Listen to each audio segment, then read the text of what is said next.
지난 주일날 우리 에베소서 2장 1절부터 7절 말씀을 나누었을 때 에베소서가 하나님께서 그 초대교회에 있는 어려움을 편지를 보내서 바울이 그 문제를 해결하는 그런 내용들이 있다라고 말씀드렸습니다. 그리고 이제 추정컨대 특별히 2장 14절 하반부에 막힌 담을 허셨다라는 표현을 가지고 그 교회가 하나 되지 못하는 부분을 가지고 하나 되는 모습을 가지고 어떻게 하나 될 것인가 이렇게 진행이 되었다라고 제가 말씀을 드렸어요. 그러면 그 모든 과정 속에서 어떠한 방법론이 제시되어야 되는데 1장부터 나와 있는 것은 하나님의 은혜와 평강이었다라는 것이죠. 그리고 하나님의 은혜가 1장에 성부, 성자, 성령께서 어떻게 주시는지 쫙 이렇게 이야기를 하십니다. 그리고 더 구체적으로 이거를 밝히 알게 하기 위해서 바울이 기도를 해요. 1장 하반절에. 그래서 하나님의 능력이 무엇인지 분명히 알게 해 주십시오. 이런 기도를 드리죠. 그래서 그 하나님의 능력이 어디에서 우리가 증거되어집니까? 예수 그리스도 가운데 증거되어진다라고 얘기해서 부활의 영광과 또한 높이시는 하나님의 은혜를 이야기를 합니다. 그리고 2장에 들어와서 인간의 연약함에 대해서 이야기를 합니다. 인간이 어떠한 존재인가? 인간이 어떠한 존재인가를 이야기하는데 인간은 어떠한 존재입니까? 허물과 죄로 죽었다라는 것이죠. 허물과 죄로 죽었을 뿐만 아니라 죄의 노예였다라고 이렇게 정의를 내립니다. 그래서 어떠한 능력도 없는 존재라는 것을 이야기를 하는 것이죠. 그런데 어떻게 이 죄인이 하나님 안에서 그 능력을 경험하며 찬양하며 은혜를 누릴 수 있습니까? 하나님의 커다란 긍휼하심으로 말미암아 은혜를 누릴 수 있다라고. 그리고 진노의 자녀에서 하나님의 자녀로서 옮김을 받을 수 있다. 이 이야기를 7절까지 이야기했습니다. 오늘 읽어본 8절에서 10절 내용은 그 내용, 우리가 구원을 어떻게 받았는지 8절, 9절 이야기하고 있고요. 10절에 구원받은 자가 어떤 모습인가라고 얘기하고 있는데 서두에 이야기한 것처럼 이 하나님 안에서 10절을 보면은 이렇게 표현합니다. 그리스도 예수 안에서 선한 일을 위하여 지으심을 받은 자니라고 표현했습니다. 구원받은 자가 뭐라고요? 그리스도 예수 안에서 선하심을 위하여 지음을 받았다는 것이죠. 그러니까 우리가 하나님 안에서 지음받고 예수 그리스도 안에서 새 창조되어서 주님의 자녀로 이렇게 거듭나는 것은 선한 일이 목적이라는 것입니다. 그 선한 일의 목적이 무엇이겠습니까? 여러분, 제가 처음에 얘기했는데 목적이 무엇입니까? 공동체로 보면은 지금 에베소서 교회로 보면은 하나됨이라는 거예요. 읽어보진 않았지만 그 하나됨의 관계가 어디 나와 있냐면 이방인과 유대인의 관계에서 하나됨입니다. 제가 이거를 어떤 예배에서 얘기했는지 모르겠지만 그 랍비가 이런 질문을 받았습니다. 그 선생님이시여, 이방인이 왜 존재하는 것입니까? 라고 물어봤을 때 이 랍비 대답이 뭐냐면 지옥의 불쏘시개로 쓰이려고 하나님께서 만드셨다, 이렇게 얘기했습니다. 그럼 어떻게 보는 거죠? 사람으로 안 보는 거예요. 제가 인도에 갔을 때 아주 불가촉천민에 사는 모습을 본 적이 있거든요. 그래서 금요기도회 때 그때도 말씀드린 것 같은데 그때 너무 충격적이었어요. 이렇게 우리나라 바닥에 까는 그 거적대기를 이렇게 뒤집어 쓰고 사람이 있으면 종을 칩니다. 종을 치고 이렇게 지나가요. 왜 그렇게 지나가냐면 나는 더럽고 당신들이 보면 재수가 없으니까 나를 보지 말아 주세요. 피해 주세요. 이 의미로 종을 치고 가요. 그런데 때로는 기분이 나쁘면 돌을 던지고 때로는 침을 뱉습니다. 그 사람한테.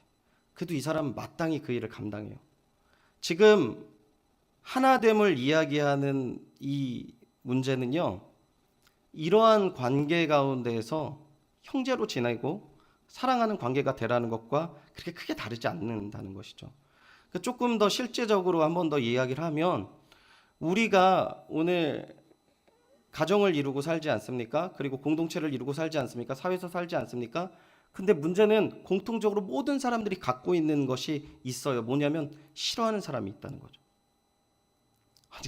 한 분이 너무 크게 이렇게 꺼들어가서 제가 너무 당황스러운데 어딜 가나 있어요.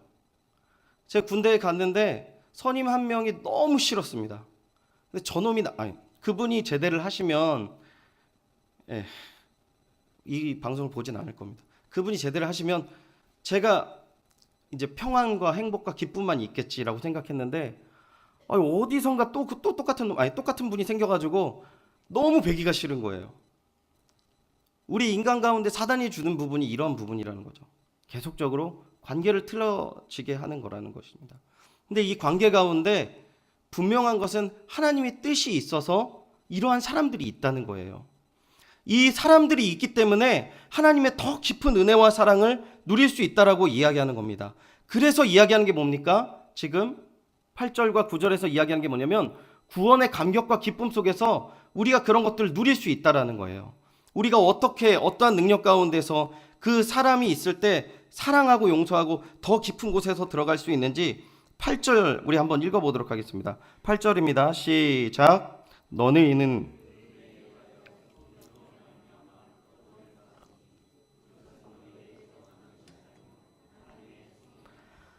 아멘. 구원이 뭐라고 얘기합니까? 8절 말미에 하나님의 선물이라고 이야기를 하는 거죠. 그러니까 이거를 하나님께서 주셨다라고 합니다. 근데 그게 그냥 선물이다, 하나님께서 주셨다 이렇게만 하면은 가슴에 와닿지 않고요. 이게 그 구원이 어떻게 오는 것입니까? 8절 초반부에 하나님의 은혜라고 이야기를 합니다. 하나님의 은혜가 뭡니까? 받을 만한 자격이 없는 자들에게 베풀어 주신 하나님의 호의와 사랑이 은혜인 것이죠. 우리는 받을 만한 자격이 없다라는 전제가 분명히 있었어요. 근데 하나님께서 은혜를 베푸셨죠. 근데 어떻게 그게 구원까지 오게 됩니까? 믿음이란 통로로 오게 된다, 그렇게 이야기를 하는 거예요. 그 은혜가 믿음으로 말미암아 구원을 얻게 해준다라는 것이죠. 그럼 믿음이라는 것이 뭔데요? 믿음이라는 것이 뭡니까? 이 믿음의 고백이라는 것이 뭐죠? 믿음에 대해서 이 부분에 대해서 몇 번 이야기하는데 지적인 요소, 감정적인 요소, 의지적인 요소 세 가지가 있는데 여러분 이거 잘 기억하셔야 됩니다. 제가 이거 굉장히 저를 아는 분이 이 설교를 들으면 내 얘기를 하고 있구나, 그분이 아시는데 그분한테 얘기 안 하고 그냥 늘 이 얘기를 해요. 청년들한테 얘기하거나 학생들한테 얘기할 때 지적인 것, 감정적인 것, 의지적인 것, 이게 무엇이냐면 40이 넘었는데 장가를 안 간 제 동역자가 있어요. 목사님이 계세요. 그래서 너는 독거노인으로 늙어 죽지 않으려면 빨리 결혼해야 된다, 제가 항상 이렇게 권면을 하고 심지어는 여자친구까지 소개시켜 드립니다. 좋은 자매를 소개시켜주면 이 친구 참 이상해요. 아무튼 시큰둥하고 형 기도할 시간이 필요해 이런 소리나 하고 있고 답답한 거죠. 틀린 얘기는 하나도 안 하는데 제가 보기에 너무 답답한 겁니다. 그래서 제가 설득을 하는 겁니다. 너가 40이 넘어서 40 중반을 넘어가면 하기가 너무 어려워. 그러니까 네 주변에 있는 저 자매를 한번 만나봐. 그리고 잘 되면 결혼했으면 좋겠어. 결혼해야 돼 너. 제가 이렇게 이야기를 합니다. 그럼 이 친구가 결혼을 안 했죠. 그러면 이 친구가 지적으로 뭘 받아들입니까? 내가 결혼을 할 때구나, 이렇게 지적으로 받아들일 수 있지 않습니까? 그래서 그 지적으로 받아들인 다음에 그 자매를 이렇게 딱 봤어요. 갑자기 이성원 전도사님 보여가지고 깜짝 놀랐습니다. 딱 자매를 봤어요. 그러면 그 자매가 이뻐 보이고 끌리는 겁니다. 이게 뭐예요? 이게 정확하게 맞진 않지만 감정적인 요소라는 거예요. 머리에 알고 가슴속으로 내려오는 것까지를 생각해 보십시오. 그럼 의지적인 건 뭐죠? 제가 그 친구한테 얘기한 건 딱 한 가지입니다. 말이라도 걸어봐. 애프터 신청해. 근데 이 친구가요, 내가 결혼해야 되겠다 의지를 갖고 그 말을 신뢰하고 말을 걸면 뭔가요? 이게 행했다는 거예요. 나를 믿고 의지적으로 결단을 했다는 거예요. 자, 다시 한번 본문으로 돌아와 봅시다. 믿음이라는 건 뭐냐면요, 우리가 머리로 알아요. 하나님 안에서는 모두 다 사랑하고 하나님은 사랑이시고 하나님 기쁨이시고 그래서 오늘 이 땅 가운데 하나님 자녀다운 삶을 우리에게 살게 하셔. 머릿속으로 다 알고 있어요. 그리고 우리가 때로는 이 말씀이 어땠습니까? 감격과 기쁨이 있습니다. 우리 조금 전에 마지막으로 찬양했던 그 찬양, 그 마지막 가사 너무 감동적이지 않습니까? 어떠한 고난이 닥쳐와도 만유의 주여 소망이 되소서. 뭔지 모르지만 우리 가운데에서 정말 이 고난에 대한 마음과 또한 하나님의 소망이라는 것이 은혜가 되고 감사하고 기쁘다는 거예요. 여기서 멈추는 것이 아니라 어디까지 나아가라고요? 그러면 우리의 삶에 있는 모든 면 가운데에서 어떻게 해야 됩니까? 믿음의 결단을 하라는 거예요. 믿음의 결단을. 어떻게 해요? 제가 예전에 기독교 고전 중에 가장 감명 있게 읽은 책이 뭐냐면 예수님이라면 어떻게 하실까라는 책이 있습니다. 이 소설인데요, 한 교회가 예수님이라면 어떻게 하실까라는 물음에 자기의 결정을 다시 한번 묵상하는 거예요. 그래서 예수님의 결정을 찾고 예수님의 결정에 따라가는 내용이 이 소설에 있어요. 그러니까 이 중심이 뭡니까? 나 중심에서 내 자신 중심에서 예수 그리스도의 중심으로 가는 것들을 실제적인 삶에서 이렇게 부딪히고 결단하는 내용이 이 안에 있어요. 근데 이게 너무나도 복음적인 것이죠. 우리가 매일매일마다 왜 능력 없는 사람으로 살아가는지 아십니까? 하나님 사랑이세요. 나를 용서하셨어요. 감사하고 기쁩니다. 여기까지만 멈춰요. 감동도 받고 은혜도 받고 울컥하고 뭔가를 해야 되는데 내 삶에 딱 맞아 들어가는 문제도 있으면 어떻게 합니까? 움직이지 않아요. 내 삶에 정말 저 사람에게 손을 내밀어야 돼. 그런데 결국은 어떻게 합니까? 거기서부터 문제가 시작되는 겁니다. 이 말도 안 되는 관계입니다. 이거 나중에 이 부분에 대해서 뒷부분에 대해서 설교를 할 기회가 있겠지만 이방인과 유대인들이 하나 되는 부분을 지금 요구하고 있는 건 말도 안 되는 문제예요. 이거는 이걸 어떻게 표현을 해야 되나요? 이게 말도 안 되는 관계라는 걸. 아까 조금 전에 말씀드렸던 것보다 이방인들은 유대인들을 아주 싫어했어요. 그래서 19세기 초에 뭐가 있었습니까? 600만이라는 인구를 유대인이라는 이름으로 다 죽여요. 근데 그때 나치만 그런 게 아니라니까요. 4세기, 16세기 그리고 그 가운데 역사 가운데서도 유대인 학살이 매번 존재했어요. 매번 존재했어요. 뒤집어 씌우는 거예요. 그냥 저희 예수님 죽였던 종족이다. 이런 종족 저런 종족으로 유럽이랑 그 지역에서 매번 학살이 있었어요. 그런 관계예요. 하루 이틀 관계가 아니라는 거죠. 근데 예수 그리스도 안에서 뭐라고 하는 줄 아세요? 하나 된다라는 것입니다.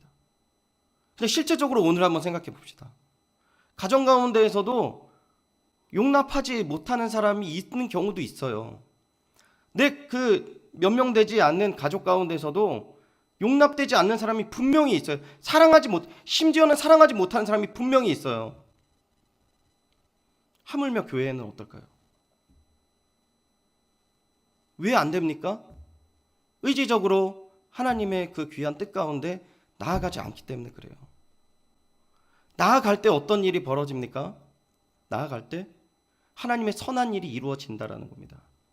나아갈 때 하나님의 선한 일이 이루어지고 나아갈 때 하나님께서 그 풍성한 사역 가운데 열매들을 맺게 하시고 우리 가운데 은혜와 사랑이 항상 충만할 수 있다라고 말씀하신다는 거예요.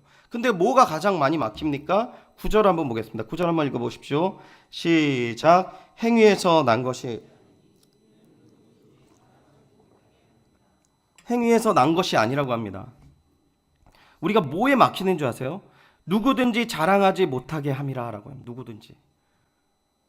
누구든지 나 자신을 자랑하지 못하게 하려 합니다 라고 얘기해요. 지금 8절에서 선물이라는 것은 너의 능력으로 할 수 있는 일이 아니야 라는 것으로 내가 너한테 주는 어마어마한 은혜의 호의야 라고 표현했다면 9절은 뭐냐면 경고예요. 그런데 너 착각하지 말아야 돼. 늘 사단은 여기서 넘어가. 너의 어떠한 열심이 그것을 이루었다는 착각을 하면 안 돼. 우리의 자랑은 오직 누가 돼야 됩니까? 예수 그리스도가 되어야 된다는 거예요. 그래서 바울은요 늘 자기에 대해서 이야기할 때 자기는 부족한 자다, 자기는 핍박자다 이렇게 하다가 나중에 뭐라고 고백한 줄 아세요? 죽기 전엔 나는 죄인 중에 괴수다라고 이야기를 하는 거죠. 그리고 누구를 자랑합니까? 예수 그리스도를. 자기가 가진 로마의 시민권, 가말리엘의 제자 이런 거 전혀 필요 없다라는 거예요. 이게 배설물처럼 여겨진다라는 겁니다. 그리고 누구를 자랑합니까? 예수 그리스도를 자랑하는 겁니다. 그러니까 이 사람 소원이 뭐예요? 내가 죽어도 좋고 지옥에 가도 좋으니까 하나님 내 민족 나에게 돌팔매를 하고 평생의 내 사역에 반대되었던 그들을 구원해 주십시오. 바울이 이렇게 고백하거든요. 그러니까요 우리가 바울처럼 살고 싶고 많은 은혜를 누리고 싶고 이런 마음이 있지 않습니까? 왜 안 됩니까? 의지적으로 결단을 해야 된다는 것이에요. 의지적으로 결단을 해야 된다는 거죠. 그렇다면 우리가 이제 이런 문제에 빠질 수 있습니다. 안 됩니다. 너무나 잘 안 돼요. 그런데 그러다 보니까 이게 너무 관성화된 거죠. 그냥 굳혀져 버린다는 거죠. 그럼 우리에게는 아무런 희망도 없고 그냥 이렇게 그때 받은 은혜와 감격은 마치 추억 속에 찬양의 내용처럼 그냥 박제되어 있는, 그렇게 계속 살아가야 될 수 있습니까? 살아가야 되는 겁니까? 우리 10절을 보면서 우리가 한번 어떻게 우리가 벗어나고 우리가 바라봐야 되는지 한번 다시 한번 살펴보길 원합니다. 10절 다시 한번 읽어보겠습니다. 10절입니다. 시작. 우리는 그가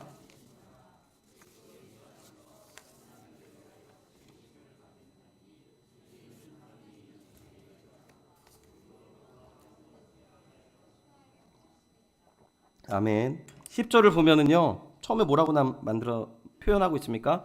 우리는 그가 만드신 바라라고 얘기했습니다. 우리라는 건 뭡니까? 우리는 구원받은 사람들이에요.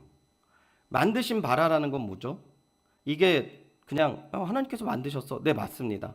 근데 특별한 의미가 있어요, 원어적으로. 이게 원어적으로 포이에마라는 뜻이 있는데요. 이 포이에마라는 뜻이 뭐냐면 유명한 작가가 그린 작품을 포이에마라고 하는 거죠. 그러니까 하나님께서 우리를 만드셨다라는 거예요. 하나님께서 만드신 작품이 우리다. 그래서 제가 중학교 때 저희 수련회 표어가 뭐냐면 우리는 하나님의 작품. 그런데 제가 중학교 때 너무 그냥 맨날 싸움질하고 막 늦게 가고 막 학교 생활이 좀 불량했거든요. 여러분도 믿으시진 않겠지만, 근데 그러니까 그 선생님이 그 티셔츠를 입은 걸 보시고 야 진짜 그 말처럼 너 됐으면 좋겠다 뭐 이렇게 말씀하신 기억이 나는데, 제가 왜 이 말을 하는지 저 무덤을 파는지 모르겠지만 하나님께서 우리를 만드신다는 거죠. 이 만드신다라는 거에는 두 가지 의미를 여러분 가졌으면 좋겠어요. 하나님께서 우리를 만드셨기 때문에 우리는 무한한 가치를 둔 존재라는 거죠. 근데 이것만 가지시면 안 돼요. 여러분 주변에 화가가 혹시 있으십니까? 화가가? 저 예전에 가르쳤던 그 청년 중에 화가가 있어요. 실제적으로 이 그림 한 장을 그리는데 제가 정확하게 그 기억은 안 나는데 3달 가까이 그렸어요. 이 친구가 2달 반 이상 그렸어요. 근데 만약에 제가 그림을 그리면 얼마나 걸릴까요? 1시간도 전 못 그리지만 제 딸아이한테 그림 그려주는데 뭐 3, 4분이면 다 그려줍니다. 그리고 이제 색칠을 칠하는 거 해주려면 어떻게 해야 돼요? 복사만 해주면 돼요. 간단하게 만들 수 있습니다. 자, 근데 한번 생각해 보십시오. 이 작품이 만들어져가는 과정 속에서 분명히 우리가 이해되지 않는 모습들이 분명히 있어요. 처음에 말도 안 되는 선과 뭐 동그라미가 있을 수도 있고 여러 가지 모양이 있을 수 있는데 그게 작가가 아닌 이상은 우리가 명확하게 알 수도 없어요. 그리고 저는 지금도 피카소 그림이 왜 유명한지 잘 몰라요. 저 이상하게 그린 게 왜 수십억 달러하고 막 이런지 전 솔직히 이해가 안 가요. 근데 그게 명작이래요. 무식하다고 그러죠, 사람들이. 그런 것처럼 하물며 우리를 하나님께서 만드셨다라는 거예요. 하나님께서. 오늘 결정되는 게 아니고 하나님께서 우리를 꾸준하게 만드시고 그리시고 붙잡고 나아가신다는 사실을 잊지 않으셔야 된다는 거예요. 우리 날마다 의지적으로 온전하지 못할 수도 있고 넘어질 수도 있고 때로는 방황할 수도 있지만 그 모든 것이 우리의 주권대로 마음대로 가는 게 아니라 우리의 주인 되신 하나님이 우리를 만드시는 과정이라는 사실을 믿으시기를 바랍니다. 제가 중고등학교 사역했을 때 처음에 너무 행복했어요. 이 친구들이랑 너무 행복했습니다. 집에 안 가도 행복했고 1년에 뭐 집에 들어간 숫자 세보니까 40일이 안 될 때도 있었어요. 너무 좋았어요. 얘네들이랑 같이 있는 게. 그러니까 이때 이 친구들이 제가 금식하면 따라서 금식하죠. 또 이 구원의 뭐 역사라든지 그런 것들이 풍성해지죠. 이런 것들 경험해 보니까 너무 행복한 거예요, 그냥. 그리고 제가 어느 날 한 10년 정도 됐을 때 그 친구들 다시 한번 돌아본 적이 있어요. 떠날 때는 말없이 연락 안 하고 있다가 제가 한 10년 정도 됐을 때 그때 있었던 친구들을 한번 제가 돌아본 적이 있어요. 그 친구들이 하나님 만나고 하나님 안에서 큰 역사를 경험하고 정말 아름다웠던 신앙생활을 했는데 100% 지금 다 신앙생활 다 잘하고 있겠죠, 여러분? 아니요. 제가 한때 이런 고민이 있었어요. 그래서 하나님, 지금 제가 놓친 애들만 100명 가까이 넘는 것 같아요. 그냥 교회 사역 내려놓고 직장 일하면서 얘네들 돌보는 게 제 사명이 아닐까요? 이런 얘기 한 적이 있어요. 이런 기도로 고민해 본 적이 있어요. 말도 안 되는데 가 있어요. 막 신천지 가 있는 애들도 있고 아예 세상에 멀리 떠나가지고 나 같은 놈은 뭐 교회랑 너무 안 어울려요. 뭐 그러면서 굉장히 껄렁한 얘기하면서 이야기하는 애도 있었고, 그랬을 때 제가 커다란 착각을 한 거죠. 내가 걔네들이 주권자가 아닌데 마치 주권자처럼 생각을 해버렸던 그 착각이 있었습니다. 분명히 그들에게 방황도 있었고 그들이 온전하게 가는 부분에 대해서 방황하는 것도 있고 좀 잘 가는 애도 있겠지만, 결론적으로 하나님께서 붙드시는 부분에서 신뢰를 갖고 끝까지 그들을 위해서 기도하고 함께 하나님을 기대하는 마음으로 나아가야 된다는 거예요. 오늘 우리들의 모습이 너무 비참합니까? 너무 처량합니까? 우리 그럴 수 있는 존재입니다. 우린 태생적으로 허물과 죄로 죽었던 인생이었고 죄의 노예였던 사람이었고 이게 인이 박힌 존재였다라는 것이에요. 하나님의 은혜가 아니면 거룩한 거는 1도 생각할 수 없는 존재였다라는 거죠. 그런데 하나님이 오늘 붙잡으셔서 우리의 모습을 보고 한탄하게 하셨잖아요. 우리가 주님 의지적인 데까지 가지 못하게 했습니다. 우리가 너무나도 오늘도 실패했습니다. 늘 하나님 앞에 온전하게 드리지 못했습니다. 이 고백이 있는 것 자체도 하나님의 영광이고 은혜가 아니면 할 수 없다는 것입니다. 그렇기 때문에 우린 끝까지 하나님을 의지해서 하나님이 만드시는 그 길을 기대하며 바라볼 때 우리 가운데 하나님께서 결국에는 선한 존재로 만드실 것이고 막힌 담을 무너뜨리는 모든 하나님의 사역 가운데 동참하는 자가 될 줄 믿습니다. 우리가 그 믿음으로 나아가야 된다는 것이죠. 오늘 우리가 실패했다고 예수 그리스도가 패배한 것 아니라는 것 분명히 아십니다. 믿습니까? 그 마음으로 나아가셔야 됩니다. 왜냐하면 이 말씀을 드리고 싶어요. 지금 사사기 입다가 왜 그런 행동을 했을까? 말도 안 되는 소원을 했을까? 그렇게 훌륭한 사람이 고민을 하는데 한 학자가 이런 표현을 쓴 거예요. 어렸을 적부터 쫓기고 결정적일 때 그 자리에 소외되었던 그 눌렸던 마음의 발로가 아니었나, 그런 표현을 했을 때 우리 가운데 이게 맨날 실패하고 넘어지고 그리고 변화되지 않는 공동체의 모습들 남탓처럼 막 이렇게 얘기하다 보고 나라를 그렇게 하고 가정에 대해서 그렇게 마음을 갖다 보면은 이게 관성이 되어진다라는 것이에요. 하지만 우리의 마음은 하나님을 바라봄으로 말미암아 기대하고 회복되어야 될 줄 믿습니다. 오늘 우리 기도할 때요, 우리 자신을 돌아볼 때요, 하나님, 내가 혹 불우한 일이 있었고 실패한 일이 있었고 부족한 부분을 해서 내 스스로도 나를 용납하지 못하고 나를 용서하지 못하는 모습이 있다 할지라도 하나님, 오늘 기도 가운데 하나님 오늘 함께 하셔서 우리 은혜 베풀어 주셔서 이 마음의 모든 문제 해결해 주시고 하나님 안에서 구원의 기쁨과 복음의 영광이 무엇인지를 분명히 아는 삶, 그래서 안 될 거야 라는 생각이 너무나도 99% 되지만 이 예수 그리스도를 믿고 한번 해보자 라는 마음으로 다시금 믿음의 커다란 은혜의 시각에 한 발 내딛는 귀한 은혜의 시간이 되기를 축원드립니다.